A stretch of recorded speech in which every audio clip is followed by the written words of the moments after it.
This is the Wirral Peninsula, a quiet and polite corner of Britain near Liverpool. It's a land of traditional architecture, pitched roofs and pre-21st century housing, like this place that Stuart and Rosie Treasurer have lived in for the last 5 years. It's been a wonderful home, but it's a crummy house. It's a 3-bedroom dormer bungalow. It was built in the 60s, quite cheaply, just a basic box just put up. I think it was built on spec. There's no insulation, there's cracks in the floor, the layout's really bad for us. They're knocking the pitched roof off their old house and transforming it into something striking and modern. No going back now. It's all got quite real all of a sudden. We're not going to try and copy a historic house. We're not going to try and build a 30s style house. You know, we need to build something that's of now, I think. I feel that quite strongly. Their architect, Stephen Bromillow, has devised a design that will double the size of Rosie and Stuart's old bungalow and reuse their walls and foundations. This is what their old bungalow used to look like. Having decapitated it, a pair of hefty steel columns get craned in to hide behind the perimeter wall. These will support a fake cantilever, an overhang at one end of the new 21st century first floor box, sitting on top of the old ground floor walls. Built in blockwork, it'll get super strong joists, topped off with a sloping rubber roof. The outside of this spanking new top floor will be insulated and clad with a rough textured, heat-treated timber. Stuart and Rosie's design ambition is dazzling. The house will look like £500,000 worth of work, but they've only got 150 grand to do it. Where's that money come from? It's remortgage and savings. We're going to try and get the interiors done for, on a good day we think maybe 10,000, on a bad day we think 20, 30,000, you know. Stu and Rosie are also hoping to save money on finishes, by not having any.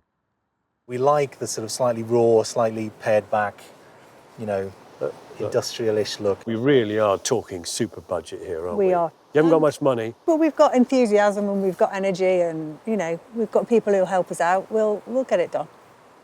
A major part of their pound-saver industrial aesthetic goes into the building in the form of their roof joists. Downstairs, the joists will have to be boarded and plastered for fire regs, but upstairs, they'll be left utterly naked. They're actually attractive things, I think. You know, they're a nice, interesting design. They're geometric, they're open, they're modern looking, they're cool. You know, they're a nice thing. Now the roof's on, the modern form of this building is already starting to show itself off in among its traditional neighbours. But the interior is going to need all the beauty it can get, especially with all those exposed joists and bare blockwork walls. I mean, to me, that is a beautiful wall. It's really nicely done. It's an attractive material. It'll go a bit lighter, obviously, when it dries out, but it's... Okay. I don't automatically just want to cover that over. Paint it? No? Good for you. Lovely. I'd prefer stuff a bit more finished, but... Leaving everything exposed may be an aesthetic choice, but I'm not sure it's making things cheaper. Doing this kind of nice, simple, you know, sparse look adds cost that we didn't really expect. So, for example, all these little nice OSB panels in the end all have to be custom made, custom fitted, measured and individually installed. So that's added time and added cost. So has it really saved us money doing this? I doubt it. It gets worse. Outside, as the cladding arrives and the first boards go up, everyone's expressing their doubts. If I'm really honest, I'm struggling slightly with the sticker marks still. At the moment, it still looks a bit stripy to me. Well, it's good to be back here after nearly, 10 years? The thing about this house that Rosie and Stuart built was that it was quite disruptive here in the Wirral. And yet, approaching it, I don't see what the fuss was about. The semi-cantilevered box now sits much more comfortably among its older neighbours. This house was never intended to stick out. It just needed an age-old ingredient, time, to silver it down.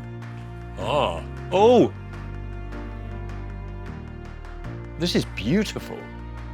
The hallway has been smartened up into what now seems a proper welcome. This is not, as I remember, this was all done in plywood, this hallway. Yeah, well, covered it over and used the same wood as outside. This is the Accoya cladding. It's great, yeah. You're a bit hooked on this, aren't you? We are. There's more. Oh. The sitting room has now been completely overtaken This has changed a lot. by a world of sound. So this room is sort of Yeah. become a music room. So my dad was a massive CD collector. Oh, really? It was his sort of life's work, and when he died, we couldn't bear to break it up as well. And what about all the recording kit? Yeah, we lost my dad fairly recently too, and this is some Oh. of his stuff. He was a hi-fi buff. Rosie and Stuart's homemade scaffolding kitchen is still there, a mark of its success, but it's now joined by a new, smartly clad opening. I mean, it's a bar. It's got twinkly lights and everything. And what's this through here? This is a completely new room. There is a new extension topped with a sedum roof. It was always planned as a family space to complement the smaller music room. It now completes the house. Rosie and Stuart's strategy of building gently with intention and patience has given them not just this adaptable modern home, but a feast of memories that binds together everyone living here.